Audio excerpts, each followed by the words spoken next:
Hey there, friends, and welcome back to another 3-Minute Thoughts. My name is Derek, and in the next 3 minutes, we're going to take a look at Mark chapter 2.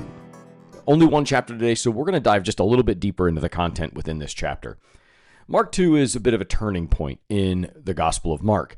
Jesus is just getting started with his earthly ministry, but already the tension seems to build. 5 short stories show us what happens when the grace of God crashes into human rules, human pride, and human tradition and ritual.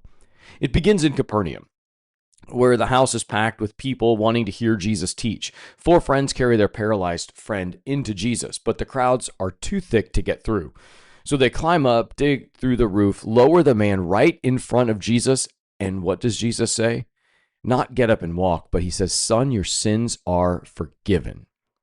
That shocks everyone. The scribes think, who can forgive sins but God alone? And they're right. Jesus is revealing actually who he is.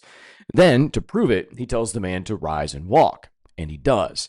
In one moment, Jesus both heals the body and the soul.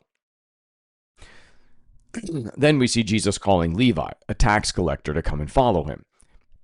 The religious people are scandalized by this idea. He eats with sinners and tax collectors. But Jesus is going to simply reply, "Those who are well have no need of a physician, but those who are sick, I came not to call the righteous, but the sinners." This is the heartbeat of Jesus' ministry.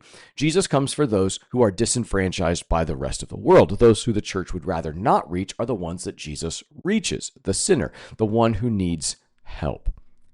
The next 2 scenes show Jesus confronting empty religion.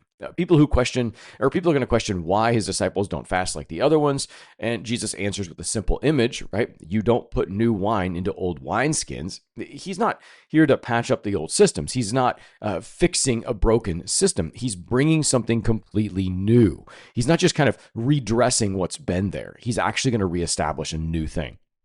Finally, when his disciples pick grain on the Sabbath, the Pharisees accuse them of breaking the law. Jesus reminds them that the Sabbath was made for man, not man for the Sabbath. In other words, when we take a Sabbath break, we're not making the Sabbath better, but rather the Sabbath is making us better.